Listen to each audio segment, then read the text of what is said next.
Hello and welcome to Somos Mas, your source for New Mexico United, New Mexico runners, and in this case, World Cup news. I am Jacob Terrell. Joining me tonight might be Earl Nieto, depending on if he can get home in the next few minutes. Seth is still in Georgia, as he, I'm sure, talked about last night. I actually haven't had a chance to get on and listen to last night's episode, but um, he's he's not with us. But we will trudge on without our fearless leader, no matter what. We got a big result to talk about. Obviously, USA England was today, as well as a few others. Well, I'm going to hold USA England to towards the end. So if Earl has a chance to get on, he can talk about it with me. And we'll just start off with where the matches started this morning with a surprising, probably not the surprise of the tournament by any means, but a surprising 2-0 victory for Iran over Wales, which, in my opinion, helps out USA in a weird way. It's kind of there. I mean, a draw I think would have been the best result, but at least now we know what we need going into the final match of the group stage. So Wales 0, Iran 2. It was a fairly back and forth affair.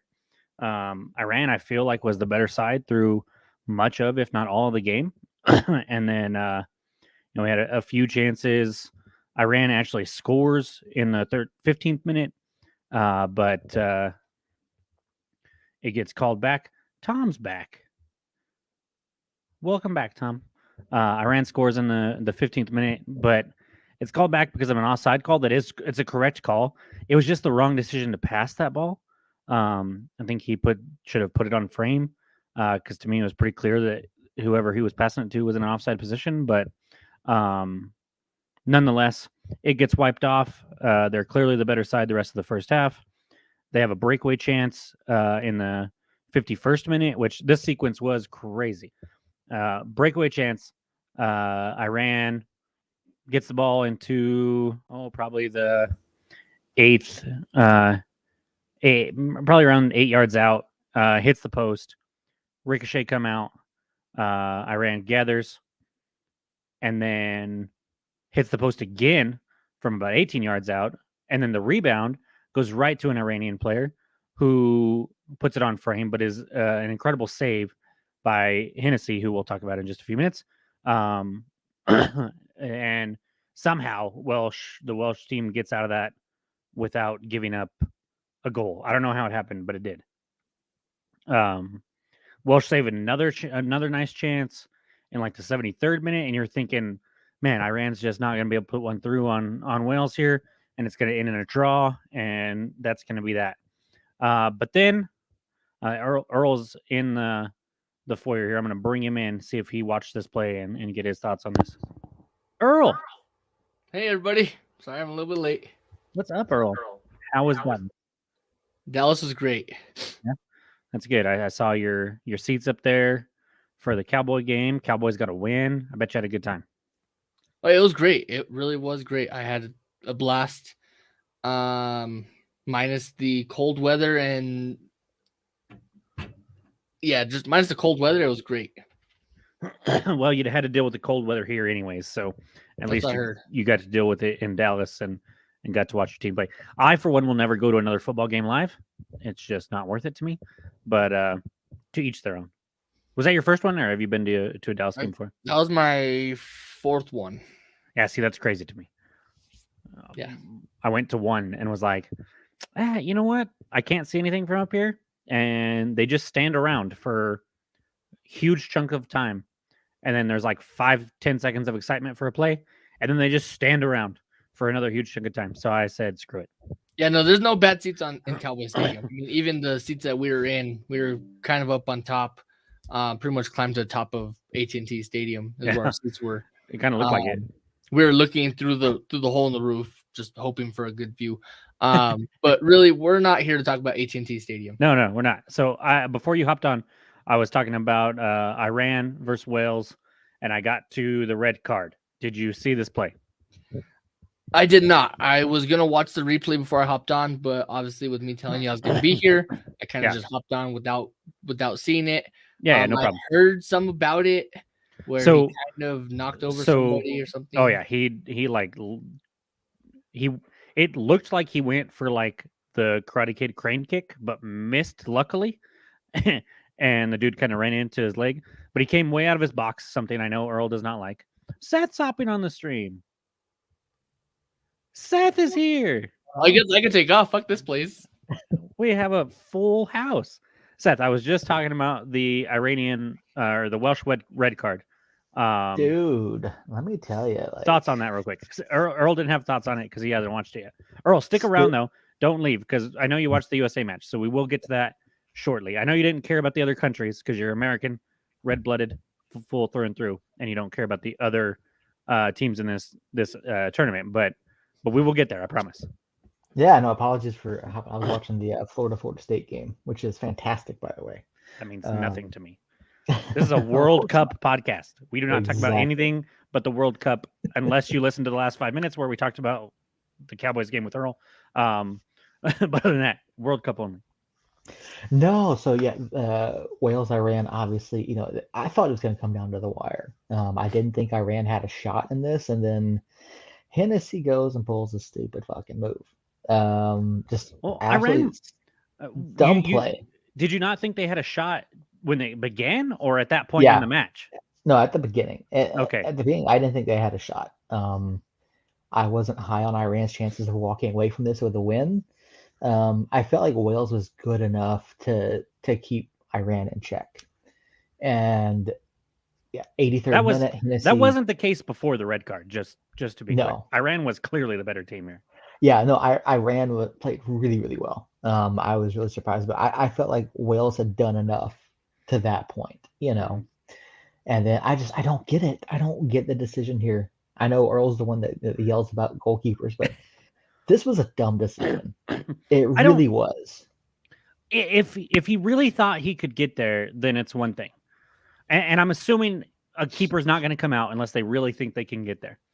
But the fact that he put his leg up so high and he was so late, Yeah. like I think at that point he was like, "Oh fuck, I'm not going to get to this ball. I have to take this player out and risk maybe getting a yellow card," which he was given a yellow card to begin with, and hope that they don't send me off.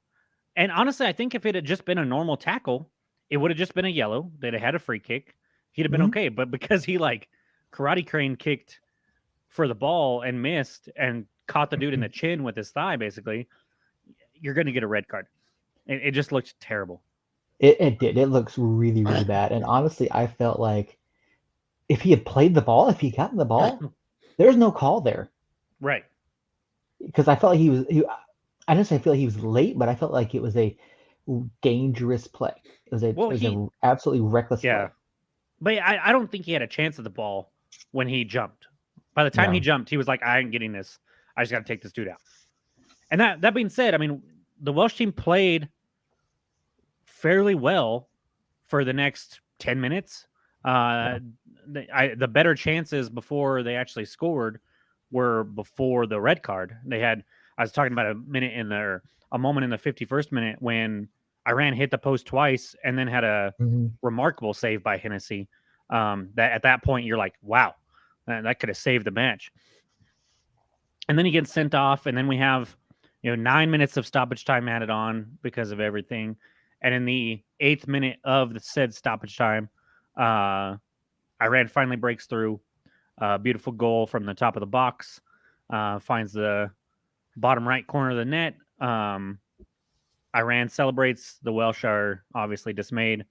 And then you get the Welsh team pushing forward a little bit more, trying to get that goal back in the last minute or two.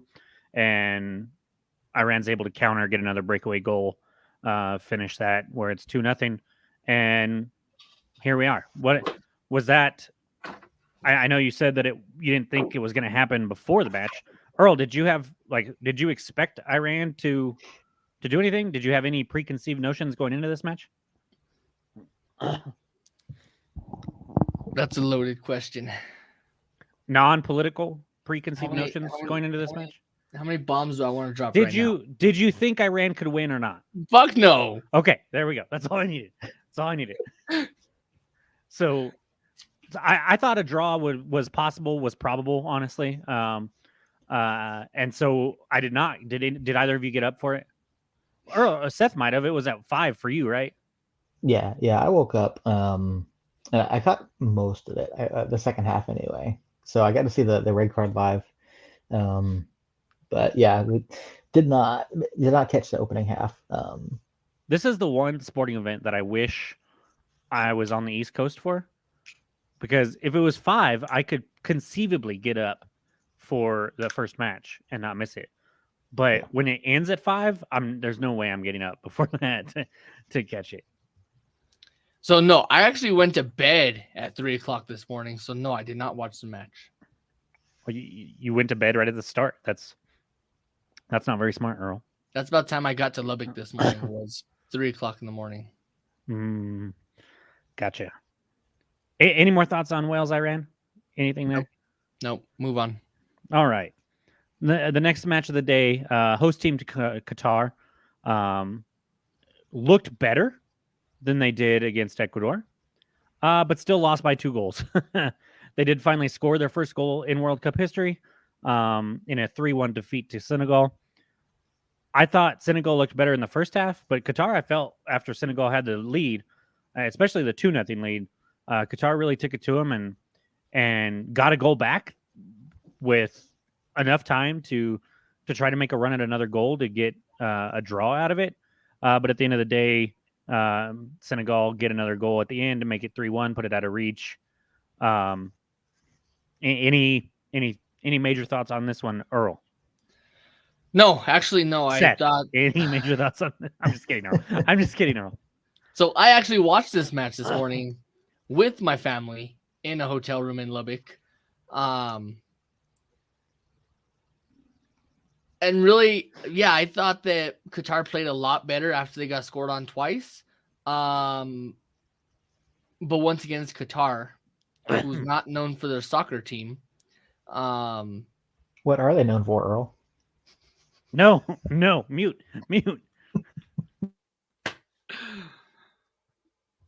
Let's just say they're not known for soccer. We'll go that way. We'll go that route. I'm playing the safe route because I am home all day tomorrow and I'm not trying to get killed.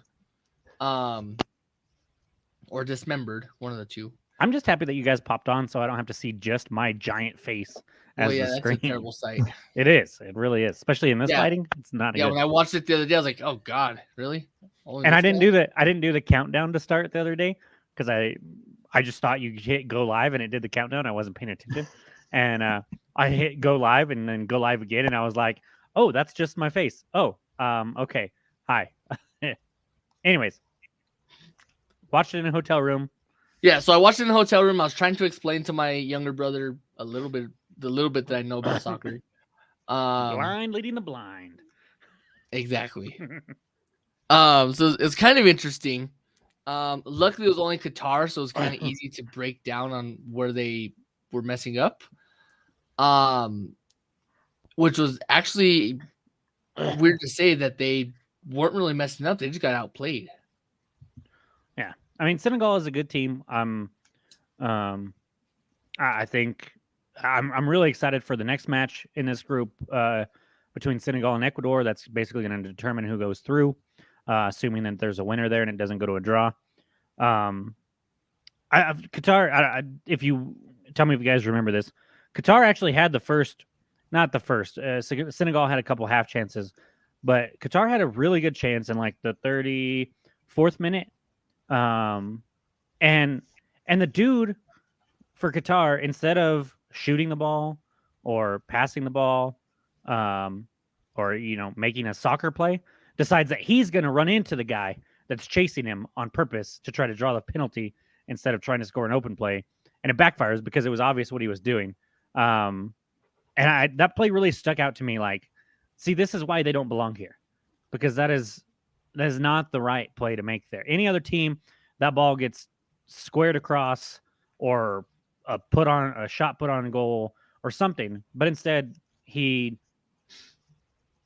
tried to get contact, went down, and then was upset that there wasn't a penalty. And really, there should have been a penalty. I mean, I watched that one. He I mean, creates yeah. all the contact though. Even And though it's he not creates just the like- contact, he does get mowed over from behind in the box. That is a penalty, and even this soccer idiot knows that. I don't know. I was happy with the call. I didn't think he deserved one because of what he did. But that's just me. Yeah, no, you're absolutely right. With him initiating the contact, it puts the referee it does put the referee in a bad spot, but with him initiating the contact, it's a good no call. I think it was perfectly fine. And I think if you can initiate contact and still get the call, if it's not like jumping away from the ball, like he let the ball keep rolling, and then went and wasn't making a play on the ball whatsoever. And so it just was a play that stood out to me. And then of course, about 7-8 minutes later, Senegal finally get one off of another reason why Qatar shouldn't have been there. Their center back just completely whiffed. Basically, he touched the ball but barely. Led to a loose ball right in the 6-yard, right around the 6-yard box, a little outside of it. Senegal's the first one to react to it, puts it home. And they score a header right outside of halftime off a set piece on a corner kick. And then, like I said, Qatar plays very well after that, but doesn't quite get their footing until they finally get a goal. And then by then it's a little too late. And then Senegal, of course, because Qatar's pushing forward, like I said, gets that third. And here we are. So any other thoughts on this one? Nope. No, really, it's just looking forward to the third match in this group. I was looking at the table. Basically, a draw doesn't do Senegal any good unless Netherlands loses by 3 goals. Yeah. So I've got the scenarios for the last day here. I'll get to them after we go through all 4 matches. But yeah, it sets up a very, very exciting game for Ecuador and Senegal there. Then, of course, the next match featured Ecuador and the Netherlands. The Netherlands coming off of a solid win against Senegal, and Ecuador's trouncing of Qatar because Qatar was so bad. I think I expected the Netherlands to win pretty handily, but I was busy, so I didn't actually get to watch this game. So all I have is what I picked up on the highlights and kind of read about. But it was almost all Ecuador. Netherlands score in the 6th minute, and then every chance and thing I saw after that was Ecuador. And I don't know if Netherlands really even had another solid chance after that. One. One other attempt at goal after that. So yeah. And then Ecuador finally score right before halftime. Enter Valencia scores his 3rd of the tournament. He did leave later in the match with an apparent injury. He also looked like he was injured in the Qatar match too. So I imagine I didn't double check, but it could be related to that. And so hopefully he comes back. He's been fun to watch and a big part of Ecuador's success. And they'll definitely need him against Senegal if he's fit. Yeah, Enter Valencia has been tremendous for them. Hopefully, his injury is not too serious. But it's shaping up to be quite the match between those two teams on Monday or Tuesday, I should say. So, did you watch this match, Seth? I watched bits and pieces. I sent you guys a picture of what I was doing. I was actually out at a place Sports Shot, or Swing Shot, I should say. Indoor playing golf Pinehurst. simulation. Playing Pinehurst, that was a lot of fun. So I saw bits and pieces of it. So they were showing an old Tiger Woods dominating performance on the TVs there. So I didn't get a clarification on this yet. I think I know what it was for, but the highlight didn't really explain what had happened too much. But Ecuador actually scored in stoppage time of the first half, but it was called back, I believe, because of a player in an offside position obstructing the view, and he didn't touch the ball, but he obstructed the view of the goaltender from being able to make a play on it. Which, looking at the replay, I get why they called it, but even if that guy's not there, he's not saving that, because it was a shot from outside the box that then gets redirected from an Ecuador player into the near post, and by the time it gets redirected, that keeper's already diving to the far post. And so it didn't matter that guy was there or not. But I guess by the letter of the law, you have to make that call. But I wasn't happy with it, and I'm going to do some more research on it here in a bit after I get off. I should have done that before, but life happens. But I thought that was kind of strange. Then, of course, Ecuador do score just outside of halftime, like I said, with Inter Valencia off a bad turn, a great tackle by the midfield player for Ecuador. Started a quick counter, leads with a shot from just outside the box. It gets saved, but just as far as Inter Valencia, and then Inter Valencia buries it, and it's 1-1, and that's how it finishes, which is why it sets up the Ecuador-Senegal match, because you have Netherlands at 4 points, Ecuador at 4 points, Senegal at 3 points, Qatar, of course, at 0 points and has been eliminated. The only way, so I have Netherlands advance with a winner or draw, Ecuador advance with a winner or draw, and then Senegal advances with a win. They're eliminated with a loss, and then a draw. Things kind of get complicated. Netherlands would have to lose by a pretty significant margin.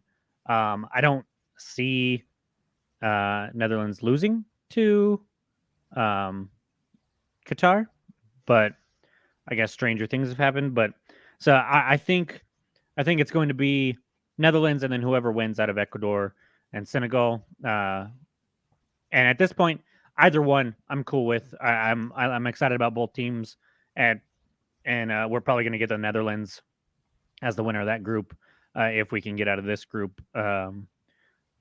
Or USA, of course, can. So that's all I've got on that one. Are we ready for the big ticket, Earl? Earl, are you with us? Earl, are you alive? Yes, I'm ready for the big ticket. Okay.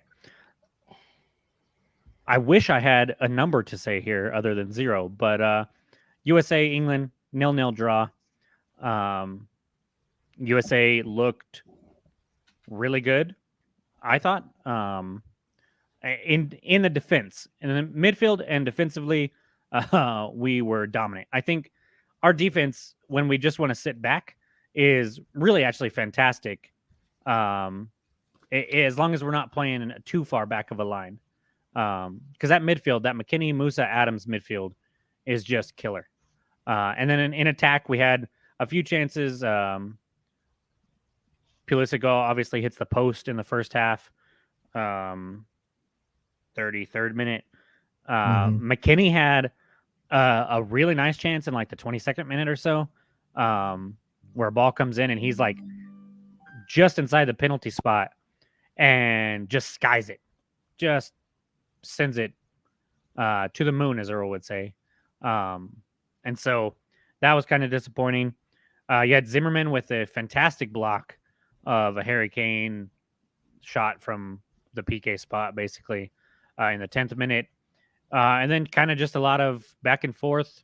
I thought England kind of came on at the end of the match, kind of pressured a little bit there the last 10, 15 minutes. But our defense was just too stout. They couldn't get through it, couldn't really get a solid chance on goal. And other than a couple of Matt Turner saves, including a really nice one diving to his right on Mason Mount in the first half, just wasn't a whole lot going on. Yeah, this was a really exciting game to watch. We've talked about in the past, there are 0-0 games that are absolutely complete bore fest, and then you have 0-0 games that are entertaining, exciting, and bring you drama from start to finish. And this one tended to be that. We looked very good despite trailing in possession. We made more incisive runs. I felt like we had better opportunities in the final third. And I mean, we held this very good England side to a whole bunch of half chances. Mm-hmm. And they just did not look like they really found the flow of the match. Yeah, I mean, aside from that first Harry Kane shot in the 10th minute, and then that Mason Mount shot that Matt Turner makes a nice save on, they really didn't. Those were their two best chances.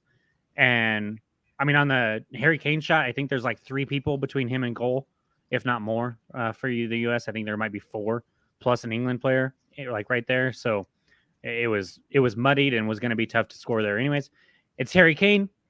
As a Tottenham fan, I kind of would expect him to score that. But in this particular moment, I'm very happy that he did not.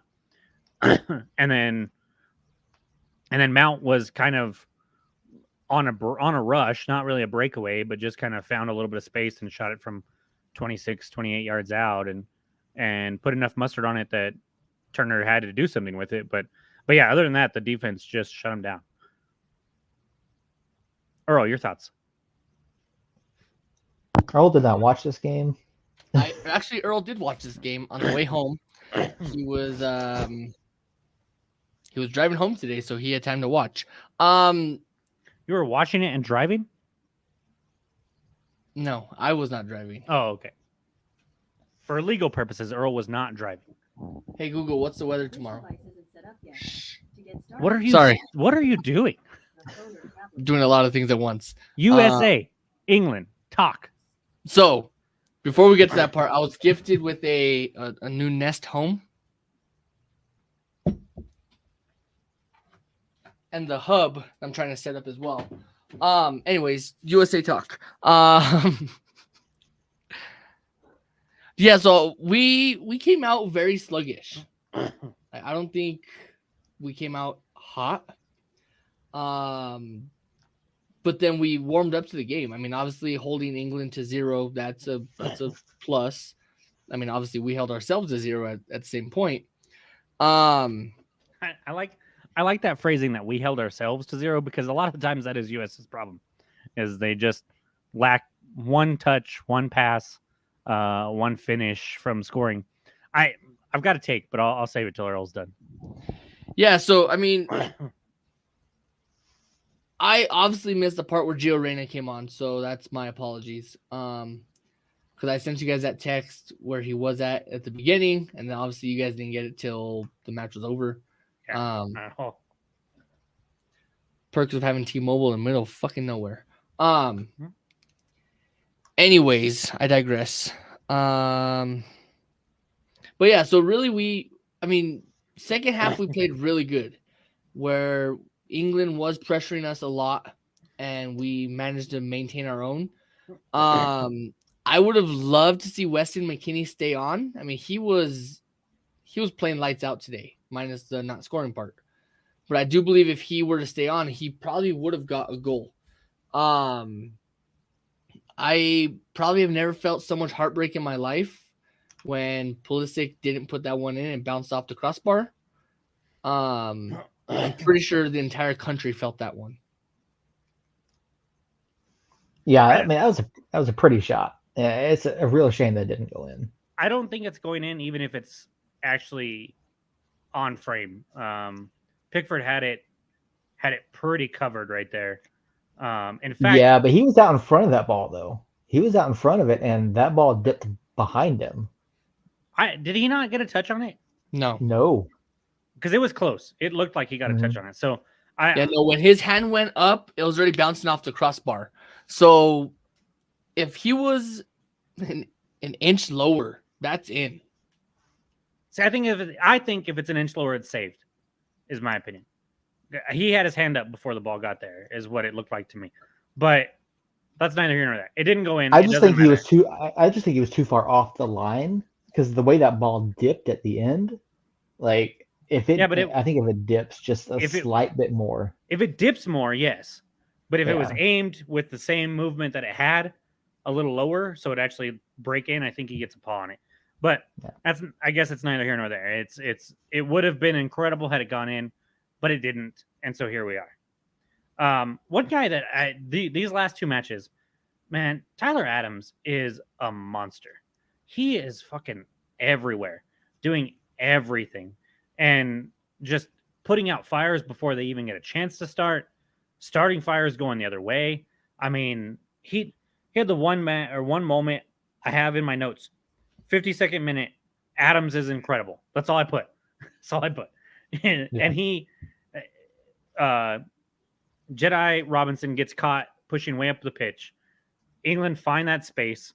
They're using Anthony or Jedi being so far up to exploit that space behind him. And Tyler, you just watched do you remember when DK Metcalf chased down Buda Baker. Yeah, Buda Baker, for that interception save or that touchdown saving interception tackle, whatever you want to call it. That's what it looked. It reminded me of that because I saw Tyler start running, and he's like 20 yards away, and then he just all of a sudden he's there.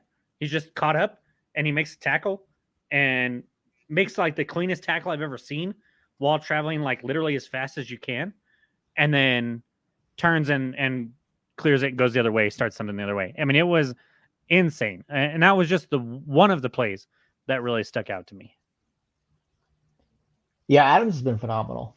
He really has. He's really secured that midfield, and you know, he's a guy that I think is going to be really, really key for us, particularly in the final in the group series. Yeah. Of the group stage, I should say. So here's my hot take, guys. USA is just a more talented New Mexico United. It's funny. I made a very similar comment to someone earlier, how particularly in the matches in the lead up to the World Cup, those final few friendlies, and then what we've seen here, like we play extremely well for like 60, 65 minutes, but there's just not enough there to finish them out. Well, think about the Wales match, right?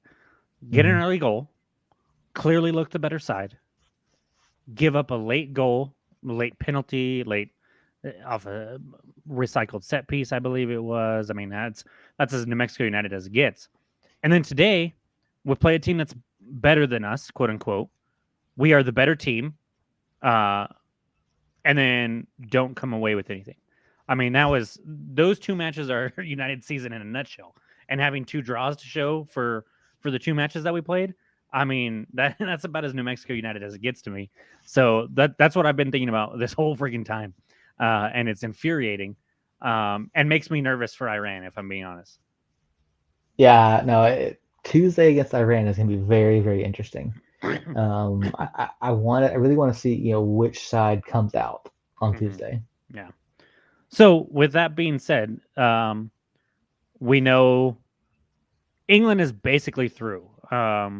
They if they lose, we'd have to look and see what happens, but because there is still a way that they get in even if they lose. It's complicated, but there is a way. It's who scores more goals, blah blah blah blah blah. But a win or a draw against Wales, and they're in. And then United, not United. Ooh, Freudian slip there. USA needs a win against Iran, not a draw. A draw won't do it. A loss obviously won't do it. They need a win. Win and you're in essentially to the knockout stages. Anything else and you go home. We can even win the group if we win and England loses, or if we win by, I think it's 4 goals and England draws, something like that. 5 or more. Is it 5? Okay, so yeah, because their goal differential is at 4. Well, I wasn't sure what the next tiebreaker was and if we held it or not. So I'm fairly certain it's goal differential and then the fair play. Okay, so one way or another, we know we have to win. Just win, and then whatever happens from there, if we get first or second, it doesn't really matter to me. Just get to the knockout round where anything can happen. So got to win against Iran. Scale of 1 to 10, Earl. How confident are you that we do it? I would say an 8. Seth, same question. We've heard the win and you're in thing before. 2018, we heard it. Trinidad and Tobago. That was a completely different team. No, I agree. It was a completely different team, and even in the qualifying stages this time, we heard that phrase, win and you're in. Like that's all we had to do. Just pick up a win and you're good. You're good to go. And there's been letdown moments. So that being said, I'm still sitting at about an 8. Like this is the best that we've looked in the past few months leading up to the World Cup. So yeah, I'd say about an 8. I'd like to see Gio get a few more minutes. I think he can be a real difference maker. I mean, I'm glad that we've finally seen him. So I don't think he's fully healthy. No. and I know after the Wells match, there was some talk about, oh, he picked up a knock, and then Reina said, no, I'm 100%. And I kind of take that as he picked up a knock, because players are almost always going to say they're 100% if they're anything close to it. And so I think you just got to make sure he's really 100%, and then you can unleash him against Iran. And I think we see a fairly similar lineup. I wouldn't be surprised if Gio starts if he didn't feel any ill effects after today's match. And I'd be really excited about that. Yeah, I mean, I'm not saying give him 60, 75 minutes. Give him 30 minutes. Give him an opportunity, because Yeah, and this is something we've talked about with United. Bringing on an attacking sub with like 7 minutes to play. That's it doesn't not do really you giving any them a chance to get into the Yeah. flow of the match and Yeah. make an impact. So, Tuesday is a big opportunity for the U.S., for Greg Berhalter and these guys to really cement themselves as Did you say a Berhalter? yes. Shut up. These guys have an opportunity to cement themselves as the future of U.S. soccer. Yeah, they really do. And I think just getting to the knockout round this year, I think we have a chance to beat Netherlands or Senegal or Ecuador, whoever we're playing there. I think it's at least close. I think we make a run at it. And then going from there, we'll have to see what happens, and who we would play after that. But I think if we can get to the round of 18, possibly win, at least play a good match in the round of 18, it sets us up very nicely for 2026. Now, a lot can happen between now and 2026, but if we have roughly the same team, there's no major injuries, and stuff, and we get this experience. Because right now, I mean, it's been said already, there's only one player on the U.S. squad that has World Cup experience, and he's not playing that much. He came in at the end of the first match. I don't think he came in today, right, Yedlin? Mm-mm. Yeah, he did. Yeah. Yedlin No, he came did. in. Yeah, he did. Yeah. Okay, well, make up your minds, guys. No, I Seth don't said think no, he and then did. yes, and then Earl said yes, and then Sorry, no. I had to think about it. I don't think he did, because he was Either going way. to, and then he didn't come in. Either way, the point is he's not like an integral part of this squad. So him being there is almost like, hey, we need somebody with World Cup experience, and we need a little bit more depth at left back or right back. Let's bring Yedlin in.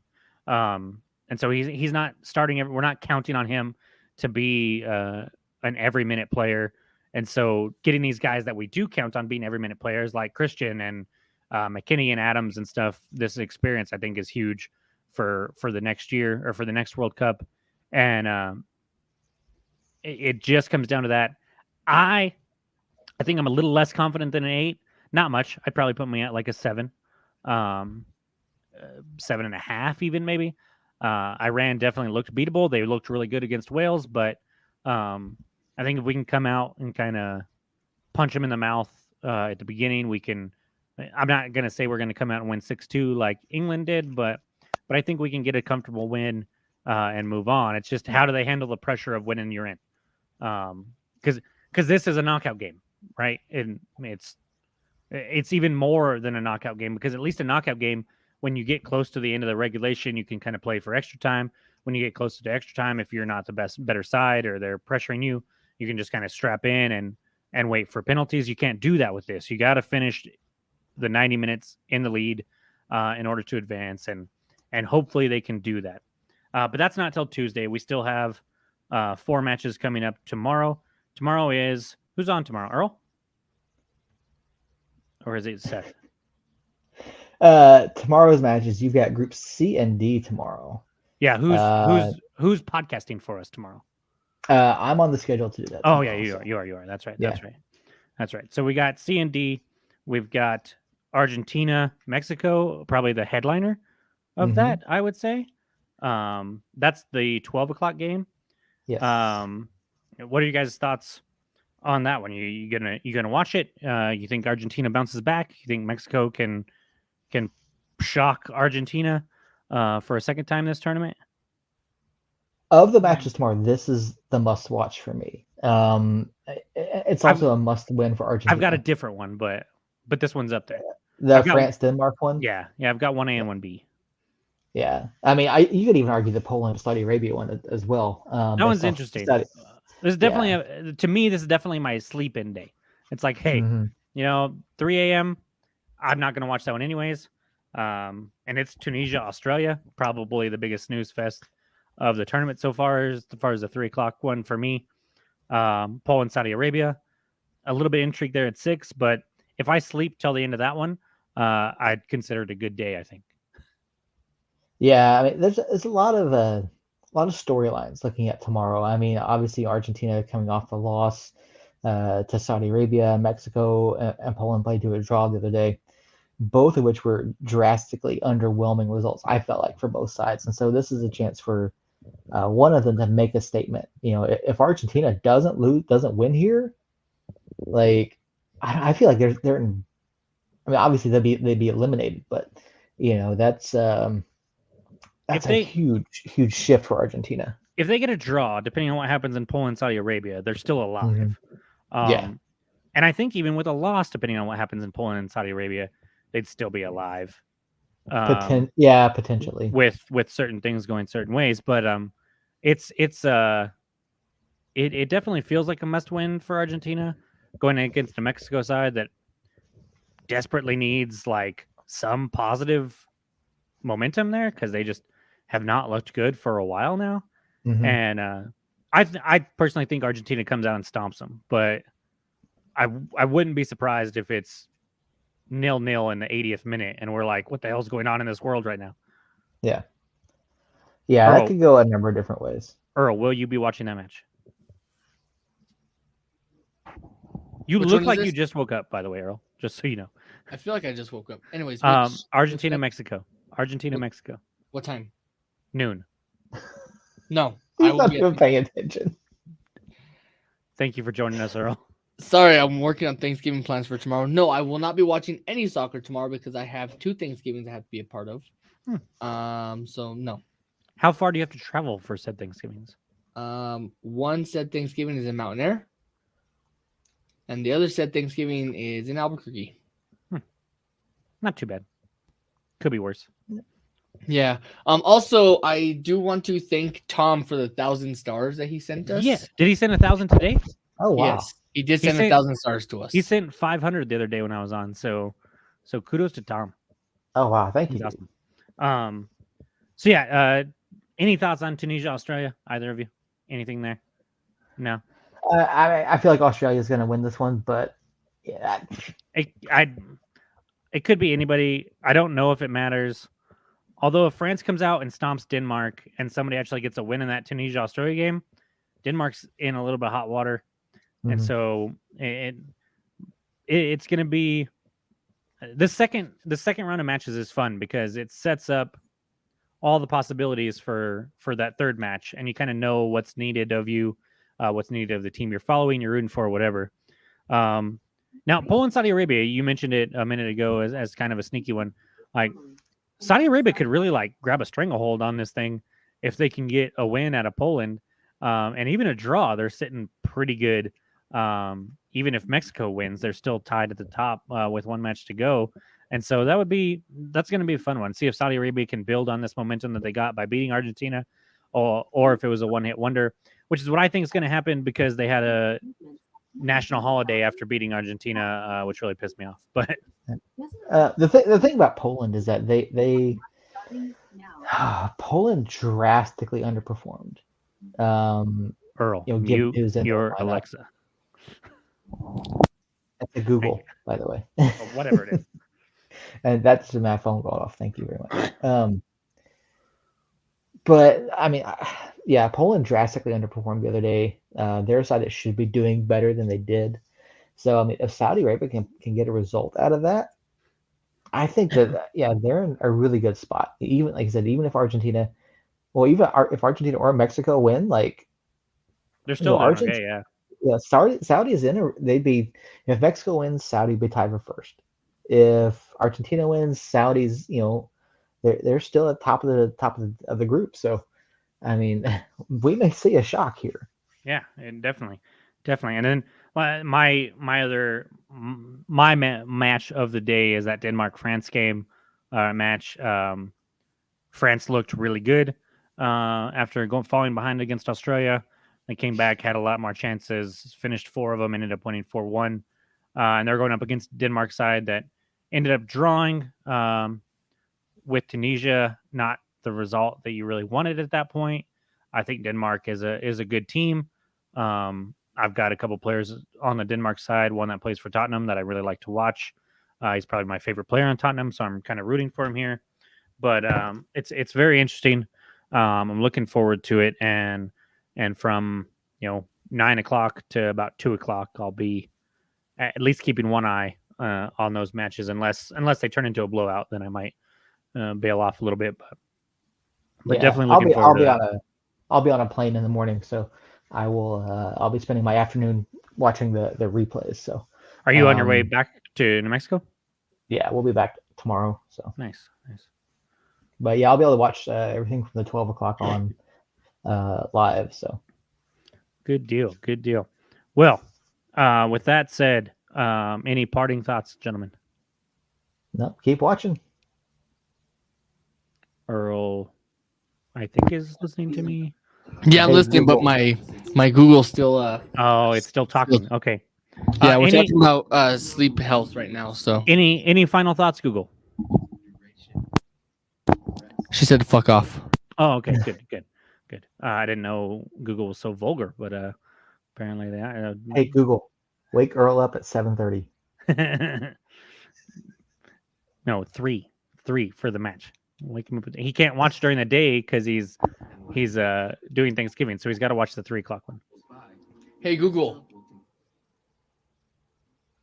text Shut that up. the fuck off. I hope he has it set up to where it actually does that. That'd be fun.